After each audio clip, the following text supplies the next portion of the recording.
हमारे ब्रज के भक्त हुए कृष्णदास, नित्य ठाकुर जी को माला पहनाते थे अपने हाथ से। जब कथा में सुनकर के गए कि 12 वर्ष तक कोई नियम अपना लिया जाए और 12 वर्ष तक उसको बेनागा पूर्ण किया जाए, तो 12 वर्ष के बाद जिस देव को चाहोगे, जैसे चाहोगे वैसे उसका दर्शन हो सकता है। तो नित्य माला बनाते थे अपनी कुटिया में। उन्होंने एक ही सेवा अपना ली और नित्य माला बना करके नंद गांव में, नंद भवन में ऊपर जाकर के कन्हैया को अपने हाथ से पहनाते थे। और उनका भाव केवल इतना था, कन्हैया मैं ये नियम इसलिए अपना रहा हूं कि मैं चाहता हूं जिस दिन 12 वर्ष पूरे हों, 13वें वर्ष का पहला दिन प्रारंभ हो, उस दिन मैं ना आऊं, मेरा कन्हैया मेरे कुटिया पे आए, मैं वही माला पहनाऊंगा। मेरा बस यही नियम है। नित्य ठाकुर जी को माला पहनाते और माला पहनाने के बाद में कन्हैया के कान में बोलते, लाला 2 साल हो गए। माला पहनाते, कन्हैया केवल 5 वर्ष रह गए, कन्हैया अब केवल 1 ही वर्ष रह गया, कन्हैया अब तो 15 दिन रह गए, अब तो नाचते हुए जाते हैं माला लेकर के, कन्हैया अब तो 1 ही हफ्ता रह गो। रोज माला पहना में, गर्मी पड़े, सर्दी हो, वर्षा हो, खांसी हो, जुकाम हो, बुखार हो, नहीं छोड़ते थे अपना नियम।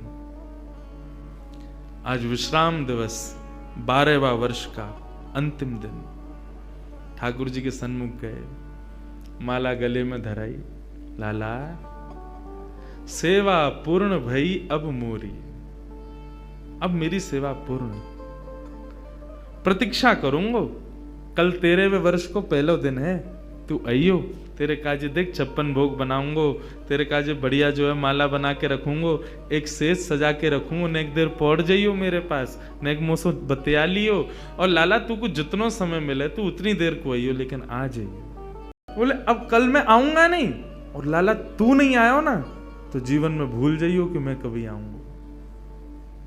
नंदगाम में और नंद भवन में ये मेरा अंतिम प्रवेश है। और प्रणाम करके दिल्ली को चले गए। 56 भोग सजाए, दुनिया भर की सामग्री बनाई, सुंदर सुंदर माला तैयार करी, एक कन्हैया की, बाकी के सबरे ग्वाल बालन की। बोले बछड़ा बछिया आमेंगे संग में, उनको माला पहनाऊंगा, उनके का जो भंडारो है उनके काज भी 56 भोग सजाऊंगा, सबके लिए सब तैयार किया। 13वें वर्ष का जब पहला दिन प्रारंभ हुआ, सुबह से ही राह तक रहे, कन्हैया आ रहे होगो, श्याम सुंदर आ रहे होगो, नंद नंदन आ रहे होगो।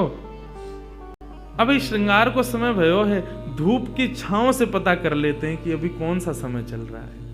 अरे लाला व्यस्त होगो, श्रृंगार करके और फिर बाकी बाद प्रसाद पाके फिर आवेगो, अभी भी नहीं आयो, कोई बात ना, राजभोग पाके आवेगो, गैया चराते हुए चुपके ते आ जाएगो मेरे पास। अपने मन को सांत्वना दे रहे हैं। दोपहर का समय हुआ, सूर्य बिल्कुल ऊपर, राजभोग का समय चल रहा है। गैया चरा के दूर चलोगे होगो, शाम को आवेगो, लौटते समय आ जाएगो, 4 बजे आ जाएगो। सूर्य अस्ताचल को जा रहा है और प्रतीक्षा कर रहे हैं, कन्हैया आ रहे होगो, नहीं आए श्याम सुंदर। कोई बात ना, शाम को ओलाई करवा करके और फिर रात्रि को प्रसाद पाके कन्हैया फिर आवेगो, तब भी नहीं आए। शयन का समय हो गया, बाबा एक टक बस बैठे हैं, कन्हैया आ रहे होगा, है सके नंदरानी यशोदा नंद बाबा को शयन करवा के आवेगो। रात्रि हो गई, नहीं आए ठाकुर जी। कृष्णदास जी मुस्कुराने लगे।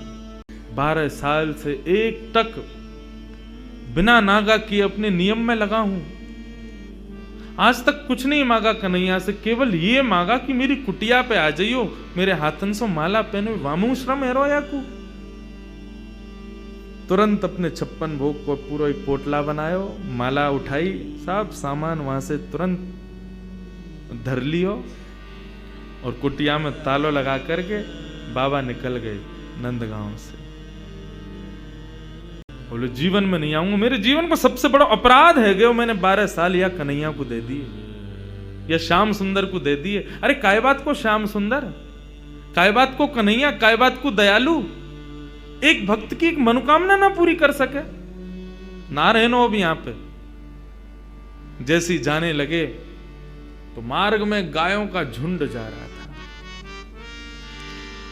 जैसे उस झुंड में प्रवेश करने लगे, सोचते हुए जा रहे हैं, कुछ विचार नहीं हो रहा है। जैसे भीतर प्रवेश करने लगे, इतने में ही एक ग्वारिया आया और ग्वारिया ने आकर के हाथ पकड़ो, बाबा बाबा बाबा गैया चढ़ जाएंगी ऊपर।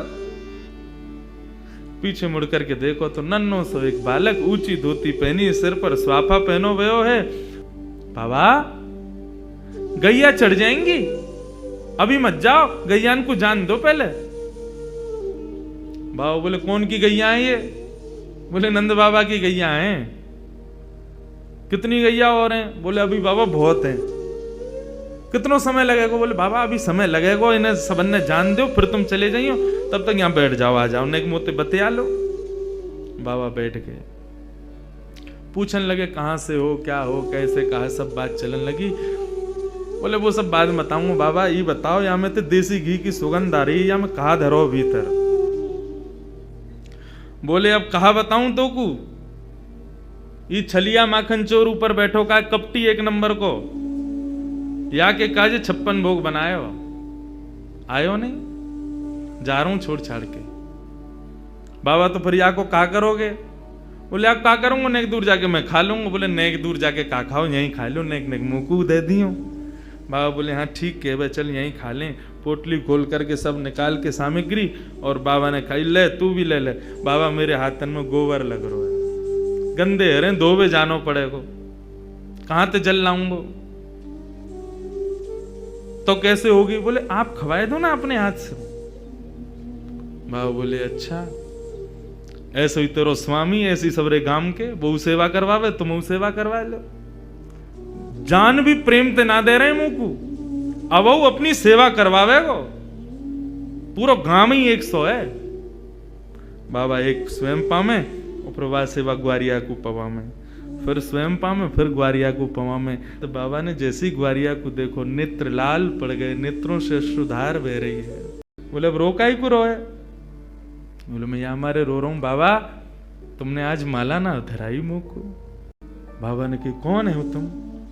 इतने में ठाकुर जी खड़े भये, श्याम स्वरूप प्रकट भयो, मोर मुकुट प्रकट भयो, लकुटी प्रकट भई, वंशी प्रकट भई। ठाकुर जी को सर्वांगन स्वरूप प्रकट है गयो, और प्रकट है करके बाबा को दर्शन देने लगे। बाबा मैं आ गए हो, प्रसाद पा लियो, ले माला पहना मोकू। आज मेरो पूरे दिन मन ना लगो, क्योंकि 12 साल ते रोज तेरे हाथन की बनी माला नित्य मेरे अंग को स्पर्श करती। मुंह को ऐसा ना लगता कि माला स्पर्श कर रही है, मुंह को लगती कि मेरो कृष्णदास मुंह से लिपटो भयो है। आज पूरे दिन व्याकुल रहे हो बाबा, मैं मुंह को जल्दी अपनी माला पहना, और तू माला पहना के आज मेरो आलिंगन कर ले। कृष्णदास क्रोध में देख रहे हैं, नहीं पहनाऊंगा, आज नहीं पहनाऊंगा, आज ये माला किसी और के गले में जाएगी। ठाकुर जी बोले कौन के गले में? बोले मैं यह विचार कर रहा हूं कि मैंने बरसानो जावे को मन बनायो तो कन्हैया प्रकट है गयो। यदि ये माला जाकर के किशोरी जी को ही धरा दूंगो, और वहीं जाकर के उनके चरणन में ही रहूंगो, जहां जावे की इच्छा मात्र से कन्हैया प्रकट है गयो। यदि वहीं निवास करूंगो तो कन्हैया तो रोज आवेगो। ठाकुर जी हाथ पकड़े, पांव पकड़े। कृष्णदास बोले अब ना रुकूंगा, अब तो किशोरी जी के चरणन में ही जाके रुकूंगा। सीधे दौड़े, पीछे पीछे ठाकुर जी दौड़ रहे, अरे बाबा रुक जा, अरे नेक रुक जा, मेरी सुन तो ले। बोले जो कहनी है मां अदालत में आके पेशी करियो, अब तो मैं वहीं रहूंगा। दौड़ करके गए, और जाकर के सबसे पहले अपना नाम बदलो, अब ते मैं राधा दास। किशोरी जी के चरणन में जाकर के माला धरा दी, और जैसे प्रणाम करके किशोरी जी को देखो है, तो वही किशोरी जी में श्याम सुंदर, वही श्याम सुंदर में किशोरी जी, ऐसा भाव उनके सामने प्रकट है गयो। कहने को अभिप्राय भागवत भी इस बात को स्वीकार करे कि तस्य भाव प्रभावेण विरहोस्मान न संस्पृशेत। यदि किशोरी जी की शरण ले ली जाए तो ये श्याम सुंदर कभी कोई विरह ना दे सके।